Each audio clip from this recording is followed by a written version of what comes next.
This episode of the podcast is brought to you by Clean Cause. Crack open a Clean Cause organic herba mate. Empower your day with 160 milligrams of caffeine that won't cause the crashes or the jitters like coffee and some of the other energy drinks might do. Clean Cause recently launched their new line of non-carbonated herba mate in 4 amazing flavors, which I love: the lemonade and tea. Some of you might know that as the classic Arnold Palmer, and also the mint and honey, which I was a little surprised. The mint and honey, like, what is that? But it's actually really, really good. Each can is sweetened with organic cane sugars. There's no artificial preservatives or sweeteners. But here's the best part.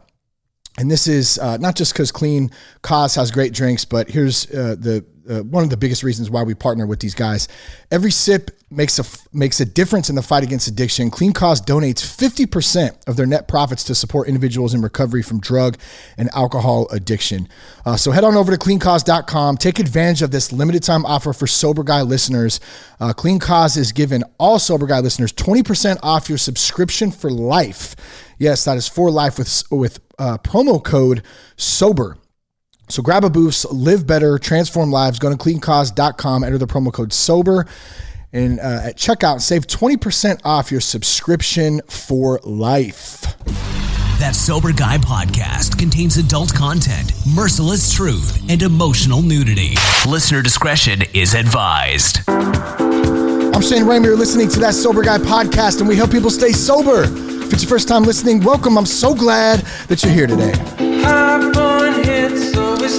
Had a few messages, and we get these, periodically, about the intro music. So if you like Humans music, if you like the intro, be sure to check my buddy Robbie out. Humans music, all the way coming to us from Canada. Always love their jams. You can follow us on Instagram at That Sober Guy podcast. All the links from today's show will be in the show notes so they're easy for you to find. Our guest today is Dave Kehnast. And Dave is an author who recently published his first book, Undercover Angel, a gritty, raw, and vulnerable journey into the heart and mind of not only the addict, but also a wounded child and ultimately a spiritual being. He's been coaching the lives of executives, individuals, and entrepreneurs since 2011. Finds the most satisfaction in helping people discover their purpose, which, man, I can just very much relate to that. Love to see others, helping others do that too. So Dave, man, it's great to have you on the podcast. From Southern California to Northern California and back, man. Thank Welcome. you, man. Yeah. Thank you so much for having me. I'm really enormously appreciative. Yeah, man. So for those listening out there and not watching the video, Dave's got a guitar, a surfboard, just all the things that I love in my life as well, dude. Just hanging out in the background and stuff. So it looks like you have some fun. You have some good hobbies that you stay into, and tell us a little bit about yourself, man. Well, I'm a SoCal, I'm from Chicago, but I'm just kind of a textbook, SoCal surfer guy. Live to surf for me, and the sobriety kick, the surfing is the antithesis to the addiction. It's the freedom that the spirit is afforded on the face of the wave is unlike any other that I've experienced. And so, yeah, just living the dream, Yeah. So life is good. I'm very blessed and very grateful.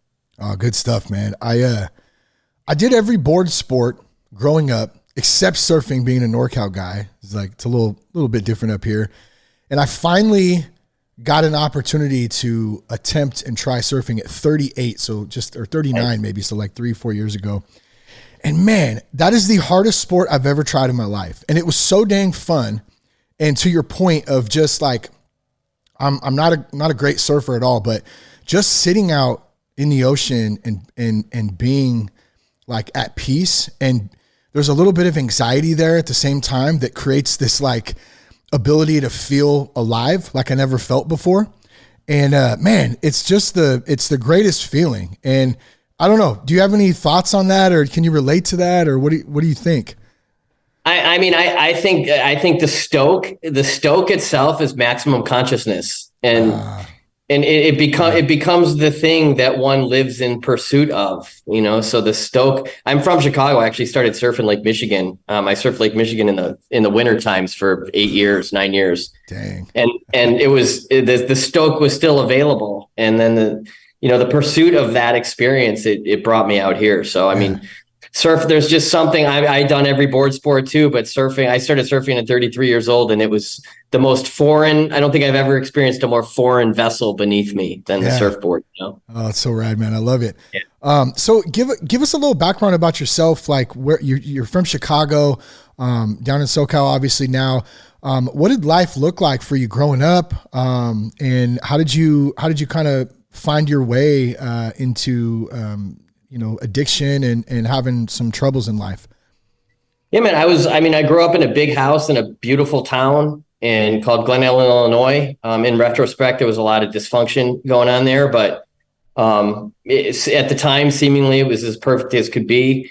I went to a big high school it was literally a castle on a hill. It was called Glenbard West, and it's just this very storybook, picturesque sort of a place.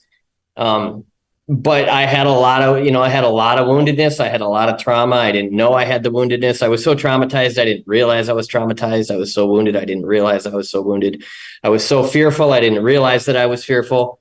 And, it's like anything else. Like, I became intoxicated first with anger and the emotions that came with my early childhood anger. And then, the first time that weed hit me, like really, really hit me, it was just a continuation of these emotional states I had been living. Yeah.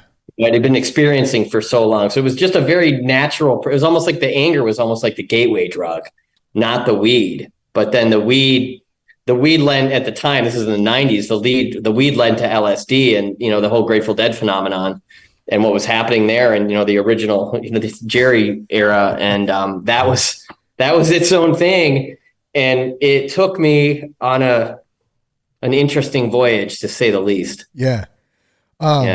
So if we dive into that voyage a little bit, is there a spiritual connection there? God, is there anything that you connected with on that path? Well, there's a song by the Dead called "I Need a Miracle," and one of the lines goes, "Candle burning blue, something candle burning blue," but then we'll contact the spirits. Maybe they'll know what to do. Yeah. And so there was a very powerful and profound spiritual energy at work in that scene, and it was remnants of the 60s. It was just a continuation, and so there was something deeply magical, deeply mysterious, and authentically magical and mysterious, but at the same time deeply seductive and deeply dangerous, and without very dangerous. There are people who still sit in prison, and without any guidance, without any actual adults in the room, metaphorically, there's nowhere to go with the power of all of it. And so many people became lost souls. Yeah. Yeah. So what brought you ultimately down to Southern California from Chicago? I got sober in 2007 and fell in love with surfing. And as a result of falling in love with surfing and windsurfing on Lake Michigan, it was just a very natural progression. It just the universe honestly kind of sorted it all out for me. And I just showed up. So I've been here 7 years now. Nice. It was really the pursuit of surfing. That's the reason I moved here at the end of the day. Yeah. There's definitely there's a spiritual pursuit in surfing. I feel like just being, like I was saying earlier, like being out in the water, you're very vulnerable out there, and it's very freeing, I guess. So you got sober in 2007, you said? 2007. Yeah. Yeah. 2007. So, take us back. I know there's, you talk about, childhood and childhood wounds, and, what did that look like for you, and give us some background into your experience with that. Well, I was kind of bullied. I didn't realize I was bullied, but I was kind of bullied. I still had friends, but I was a very, very small child, very small. And so I got kind of picked on a lot, kind of in a nice way, but picked on nonetheless. Now I didn't realize the toll that was taking on me at all. I was completely disconnected from what was happening, that I was being traumatized essentially. And then I didn't have anybody to, you're all alone with it. Especially back then, you're all alone with it. There's nobody to turn to. to get the answers to the questions you don't even realize you have.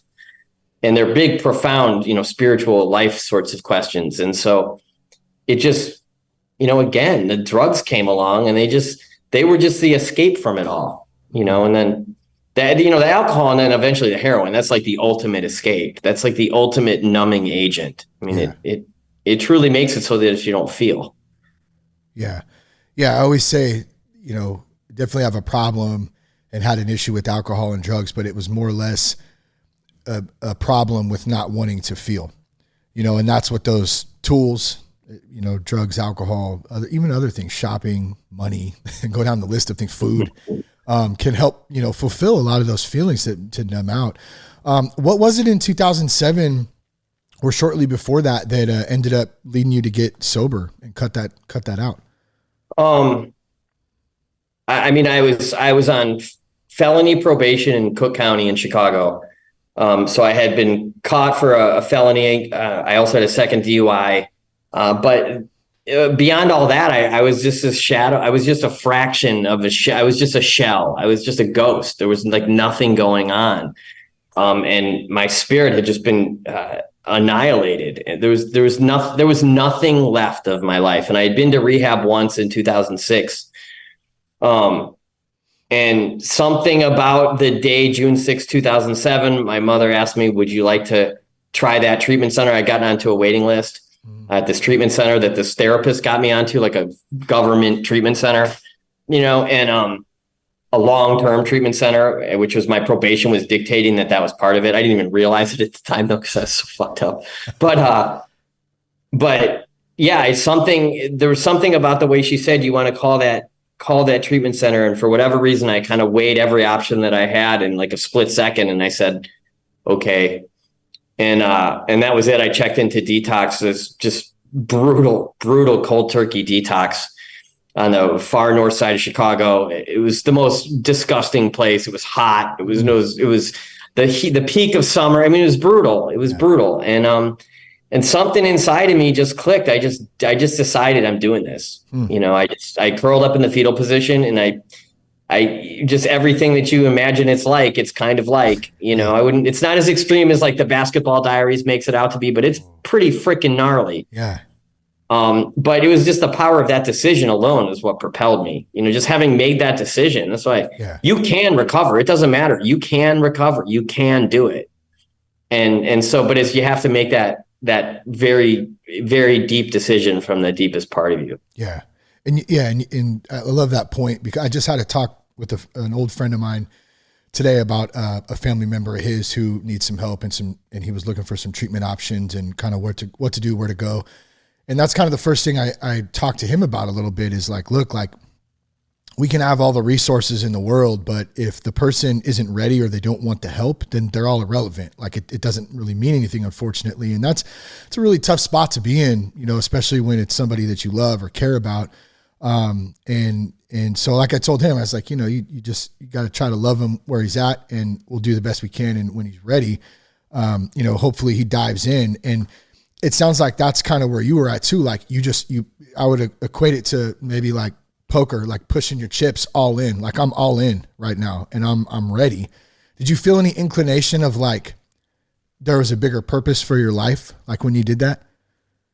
Well, I started to get these little nudges. There was like this guy, there was this just junkie guy that I kind of sort of palled around with on the west side of Chicago. And I remember like I was in this alleyway with him one day and we were doing the thing. And I remember him saying something to the effect of, you can't quit this. You're in this for life. And I remember saying to him right then, like, no, screw you. And there was this little voice in my head that said, you're going to move beyond this. And it was like, I started to make it was like my spirit started to make the decision, and yeah, I always felt, even as a little kid, I always felt that there was something like magical to this life. I grew up skateboarding and snowboarding and all this stuff. And so I knew what life could give to a human being, And then in the early days, I mean, I'm talking the first 10, 15 days in that brutal detox, I started to envision what life could look like. And I started to think, maybe these programs, that are readily available, I started to imagine that life inside of them might not be too awful, and there's the cliches. You can have a life beyond your wildest dreams, you will hear. And for me, I mean, they've all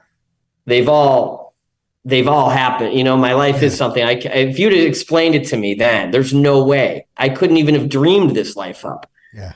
But at the same time, there was something I was connecting to about it, if that makes sense, from inside of that nightmare, Yeah. Yeah, totally. No, I totally get it. And it's powerful stuff when we have that feeling. It's a gut feeling. It's an instinctual feeling. And it is kind of tough to describe sometimes. And especially at that moment, you kind of don't know what it is, but you just see there's something bigger, something more. I noticed, you mentioned skateboarding, snowboarding. Obviously we talked a little bit about surfing, guitar sitting in the background there. There's a really loud plane flying over my house right now. I can hear. Do you find that those things that maybe we once did as kids, I too snowboarded, skateboarded, music was a big part of my life growing up as a teenager, and going back to those now as an adult in a much better place in my life, in a much better sober-minded state, it helps connect to some of those feelings of genuine joy and authenticity that I felt as a kid. So do you connect with that at all? Is that something that you use some of those hobbies to just feel like freedom from, and just genuine joy and have some fun at the same time?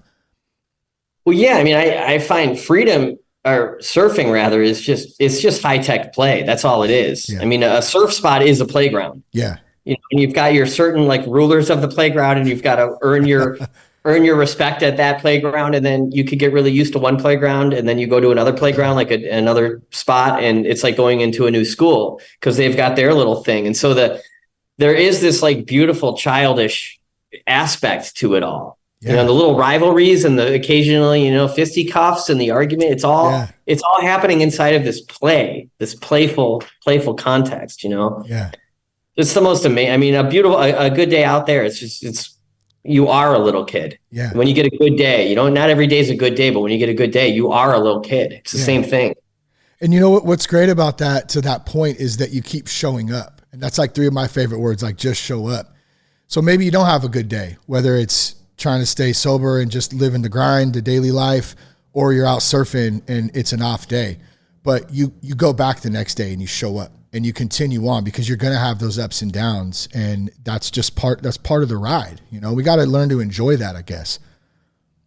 Yeah. It's life. It's life. Yeah. It's just not, it's not easy. It's not easy. It's hard, Rocky Balboa says in that Rocky Balboa movie, nothing's going to hit you harder than life, or whatever it is. It's such a great scene. And it's true. I mean, life can, I sustained a compound fracture in May, and snapped both of the bones of my arm in half. And that was, wow. I was having the time of my life one second, and the next second, it was the complete opposite. What was that? Surfing or mountain biking or? I was riding a one-wheel electric skateboard. Oh, shoot. Dang. Yeah, it was brutal. It was brutal. So, but again, what are you supposed to do? Not do the thing you love, not play, exactly. Not go, not adventure, not live your life. Because that experience it's part of me now, and it taught me something about all of this. So that's what life's for. It's a laboratory. It's learning. It's a learning lab. So are you down at Trestles in that area? Do you have a little spot in Encinitas that is your home spot, or? Yeah, I surf a spot. I live about 20 miles south of Trestles. I surf a spot in Encinitas. This nice. Cardiff Reef stretch. There's a little stretch of 6 spots. I'll surf there. So many awesome places down there. Oh, there's great spots. There's really good spots. When there's enough swell, it's epic. We just we were down there visiting some friends in Huntington, and both their boys surf, and great surfers. And they were going down to Trestles, and they said, well, hey, we'll be down there, meet us down there. And so my son, he's 9, and he's into it and stuff too. And so my daughter, my wife, the 4 of us, we went down. Well, I didn't know how far of a walk is down to it. Oh yeah, down the trestles. Yeah, so we park in that lot like by the Carl's Jr. up there, and like we hike down, and the girls are like, they're not hikers, they don't really want to walk. Right. And we're like halfway, and they're like, ugh. And we get all the way down there, and we realize that we're at uppers, and our friends are all the way down at lowers. So Cash and I go back, and it was kind of cool though. It was a good experience. Like we walked down that old stretch of PCH. And it was really cool. And like, then we end up going through the tracks and we ended up finding them. But what a cool spot, man. And just being able to do little adventures like that sober, man, is just the coolest thing. It's the best. Once the Jones wears off, then, it actually doesn't take that long. Yeah. But you gotta go for it. And once you get through that little like M field or whatever, you kind of break through and then you start to experience life kind of how it's meant to be. It's the best. It's the best, So for those out there listening, maybe they don't surf or skate or anything. What are some other things that you do, to really help stay connected and stay sober and just stay on the daily, living a positive lifestyle? Well, I mean, I'm a pretty devoted, pretty committed yogi. I practice Kundalini yoga. I have been for probably 6 years. I just run. I love to run and just get that runner's high. It's unsurpassed. It's powerful. And then, last night I went to a Native American sweat lodge. That was amazing. I'm headed to the Navajo Res tomorrow for another sweat lodge. But I'm very active in the traditional recovery program. I'm still very active to this day. It's an amazing place. It starts out as this thing that you go to because you're hurting so badly, and it morphs into this other thing where you're just discovering newer and newer ways to be a better person. And so that's the reason and to help the next guy. So that's the reason you stick around. So I'm very active still in that department. It's really just, you can't really allow yourself to stay stagnant, and if you don't have a hobby, I don't want to say you're going to have to find one, but there's something, you got to fill that hole. Yeah. You got to fill that hole with something. It could be anything. Yep. Yeah. Agreed. 100, man. Like I kind of stopped doing music when I got sober because I had connected it to a lot of partying, and it was just different. It wasn't the same. And I was trying to make some changes, and I kind of fell into podcasting, and that helped to fill that void because I did miss music, but it just wasn't there anymore, and so along with fitness, just like you running, man, even walking, like I love walking at nighttime. And I think that's such a huge part for those out there listening, like find something that you really enjoy to do and dive into it. And you will find that you can do it and have a great time without any substances involved. Tell us about the book, man. It's your first book, I believe, right? Undercover Angel. What made you write the book? Can you give us a little synopsis of it? And when does it come out? It's been out for about 3 weeks, and maybe a month for 3 weeks.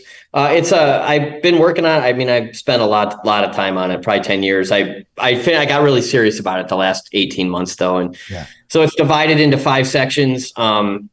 And it's composed of a bunch of kind of short stories. It's all one book. They're not like separate from one another, but there's a section on childhood and, all told through stories. Yeah. There's a section on childhood. Then there's the section on adolescence and early drug use. Then there's the section on Colorado when I lived there, which is kind of like the party years, a lot of debauchery, like rock and roll and all that stuff. And then there's a section called, there's another section where I go back home, and that's when I start getting into the hard stuff. And then there's a section called Incomprehensible Demoralization. That's about the deepest depths that drug addiction can take you. And then there's a section on awakening. So it's divided up into 5 or 6, I think 6 sections. And it's a real quick, I mean, it's an easy read because it's kind of very ADD friendly. So each chapter isn't necessarily dependent on the previous one. Yeah. But my friends who have read it, everyone I know that's read it said it reads very fast. And I've gotten some really, I'm really honored because you write a book, you don't know what's going to happen with it. You don't know I couldn't even tell if it was good. I had no idea because I was so enmeshed in it. And And, I've gotten some really good feedback from some people I really respect. So that's really encouraging. But yeah, really the point of the book is to show you, like, this is how far it can take you. This is how far down into the depths of freaking hell addiction can take you. And this is what's possible on the other side. And this is what's required of you to get there. But it's also like, what is required of you is anybody could do it. That's the thing. 95% of people could do it. Yeah. So it really kind of presents all of that. And it's got a couple watershed moments where there's you could just kind of see the process of the clicking. And so that's really what I'm seeking to illustrate to the reader. I mean, I just have sort of a feeling it would be, it's good. I have a feeling it would be good for like adolescent boys. It's just kind of, it's very, it's really gnarly. It's a very gritty, gnarly, unfiltered, uncensored, journey into the heart of it, the heart of darkness, I guess you could say. Can you share a little bit of what that grittiness, maybe a little part of what you mean by that? Well, I mean, I'm this kid from the suburbs. I grew up in the suburbs in a very, very well-to-do upper middle class suburb. And by the end of the addiction, I'm wandering the west side of Chicago. I mean, the ghetto of the ghetto of the ghetto. And I have a song that I wrote a long time ago called the God Song. But, there's this line in there that says the whores were my friends. And the hookers, I was friends. Like, all of a sudden I'm friends with these hookers. I'm not like using them for sex. They're just like my buddies, like, and wow. They were kind of like my protection. So I'm like essentially like paying a hooker a couple of dollars off the bag extra for the bag of dope she's getting me for her to protect me in the west side of Chicago, which she would actually do. I would believed in her. She was not fucking around at all. So, I mean that, and then the just being locked up in Cook County Jail on the south side of Chicago as a skinny, malnourished, junky white kid. And I'm literally the only white kid in the bullpen with 75 big ass, badass, scary motherfuckers. Yeah. And it's just little old me in there. How did this happen? This was not supposed to happen. This was not supposed to happen.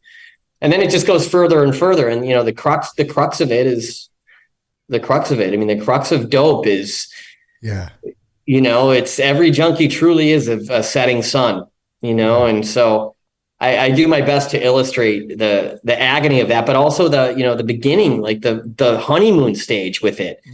It's a beautiful 3 or 4 months before it gets bad, and it's cheap and you can afford it and you can hold down your responsibilities and you're like, this is the ultimate thing.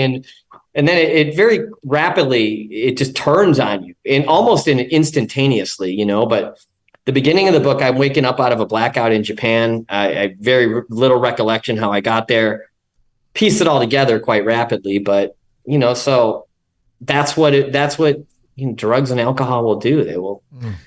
They'll try to kill you. I mean, they'll try to kill you. It's not a joke, and I believe it's the devil. If you believe in that, like, it's something truly evil at work in all of that, Yeah.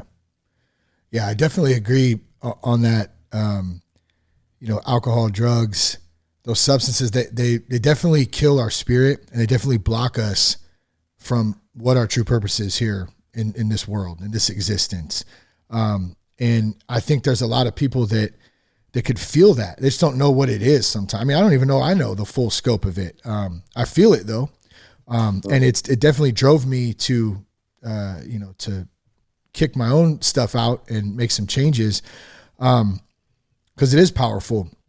But one thing I like that you said about your book is that you didn't even know if it was going to be good. Right. And by the way, thank you for sharing a little bit of that too. I appreciate that. And this sounds super interesting and like crazy at the same time. You didn't know, and you don't know sometimes. And we're pouring this piece of our lives out when we write or when we do music or when we even do podcasts sometimes, or when we're creative like that, creative people. And it could be scary sometimes. So in doing that, and then you said like you got some feedback from some people who are really important to you and that you respected, and they loved it and they gave you some positive feedback and reinforcement. So I just wanted to ask like your take and maybe your advice or any thoughts you might have for someone out there listening who is scared to try something new And maybe it's not just getting sober, but maybe it's writing a book or starting a business or doing something that's different that they've always wanted to do, but they never just knew how to start or where to go because of that fear factor that can just numb us sometimes. So any thoughts on that or advice? Yeah, man. I mean, that which is possible exists beyond that which is comfortable. And so, you gotta discover what your hero's journey is. And if I got a line at the end of the book, I say it's a fine line between a hero's journey and a horror story. Because when you decide to like make your life an adventure, like things can go wrong for real. But to have not lived, it would be worse for me, So whenever you go out on a limb, be it with a bit, I believe entrepreneurship is a spiritual endeavor. Starting a podcast is a spiritual endeavor. I mean, getting a sponsor for a podcast, there's something you're telling the universe something really clear there that you're committed to this thing. And so, you challenge yourself to be uncomfortable, and then life transforms into its next, iteration. And it could look like anything. There's an infinite number of ways. You get a dog and your whole life will change. There's so many different ways to not to mention a child, right? There's so many ways you can transform your life, but you have to be willing to risk it, to take the risk. Yeah. Which can definitely be scary because it's like that feeling nobody wants to fail. But I would imagine, and I'm actually very confident in this because I've talked to different people, and we've seen and heard these stories of, the most successful people in the world, and success could be gauged, I guess, in a number of different ways, not just material stuff, obviously, but like people who are successful, they failed many, many, many, many times. And the only difference was the ones who were successful and who weren't is the ones who kept failing, kept getting back up and kept trying again. So it's like, we have to keep going, and you can expect to fail. You can embrace the suck trying something new. You're going to suck for a minute. You're the new guy at this or that or whatever. Like, I remember the first time I got in the water, my daughter was with me. We were down in Newport Beach at Blackie's right there, right? Just a great spot if you don't know what the heck you're doing. And I'm sitting on the board and I'm like trying to and it was literally my first or second time out there, and my daughter's with me. She's sitting right here. And I totally lose my balance and I totally roll off of it. Just, and it's like, and she's looking at me laughing. I'm like, you know what? Whatever. Who cares? Like I don't even care. Like I'm just trying. This is just sounds fun. I'm just happy to be out here. Like you have to just not care sometimes, and good things will happen. Well, yeah, man, you gotta freaking go for it. I mean, it's life. As far as we can prove, we've got one. Yeah. So you gotta live life. And back to the failure part. I mean, I checked into detox, I want to say 7 or 8 times. I mean, it did not take on the first or the second or the third or the fourth or the fifth time. It was probably like the seventh time I tried to do it that it worked. I just, the only variable there is I just didn't give up. I mean, I know people who haven't given up for 10 years and they finally get it. Yep. So don't give up, Love it. Where can folks find the book? You could go to, I have a website, undercoverangelbook.com, and you can order it off Amazon there. If you want to email me at undercoverangelauthor@gmail.com, you could contact me directly and I could try to ship it out personally. It's a little more time intensive, but it's Amazon definitely, they make it convenient, but they also get you. So I'm doing a combination of Amazon and then personal orders. So you could, if you email me and I don't get back to you, then just go ahead and get it off Amazon, but I'll do my best. And we'll be sure to put those links in the show notes. One thing I missed here, I was just looking down here. I forgot you have a podcast also, right? The Course in Miracles podcast. Yeah, I'm a for lack of a better word, like minister of the Course in Miracles. It's like a spiritual thought system that I don't know if you've heard of Marianne Williamson. She's also a course minister. She's associated with Course in Miracles. So her book's Return to Love. It's a simplification of Course in Miracles. So I'm reiterating the 365 daily lessons. I do one podcast every day, one episode every day. Nice. So I'm just reading the lesson. There's 365 daily lessons in the course. And then I'm reading each lesson and giving a little anecdote, a little story of how it's working in my life. So that's one of the backbones of my spirituality is the Course in Miracles. That's great. So it's 365 podcasts in 365 days. So somebody technically could use it as a daily reflection or a daily kind of spiritual connection or listen, however, whatever title you want to put on it. But it's something that they could kind of lock into and hear a little bit daily to help stay connected. Yeah, for sure. So, I mean, you take the 10, 15 minutes to listen to it in the morning. And in theory, if you take 10 or 15 minutes to connect with, spirit, God, whatever, in the morning, then he, she, it is in charge of your thinking for the rest of the day. So, this morning devotional stuff is very powerful, and whatever you need to put in whatever sort of system or even religion, I'm not a religionist, but anything that can connect you to something greater to sort of help guide you. I mean, your life's going to get better. So that's what that podcast is all about. Do you have a pretty solid morning routine that you would share a little bit of? Yeah, I mean, if I'm being a good yogi, I'll get up at 4, take a cold shower, and do an hour and 15 minutes of Kundalini yoga before dawn. And I have gone through long stretches. Yeah, you want to supercharge your life? Do that every day, and watch what happens. Wow. But for the less, I'm not in that discipline right now. So yeah, I just honestly, I found this YouTube channel. It's called Ave Maria, and it's just all these Christian prayers. It's all this Jesus stuff. It's all Jesus. Yeah. All angels, all Holy Spirit, whatever. And I just put it on in the background while I'm like cleaning or something. And I just have better days. That's all I'm saying. YouTube, it's on YouTube. Google like spirituality YouTube and start messing around. Yeah, I'll check it. Yeah. So whatever you need to do, to connect.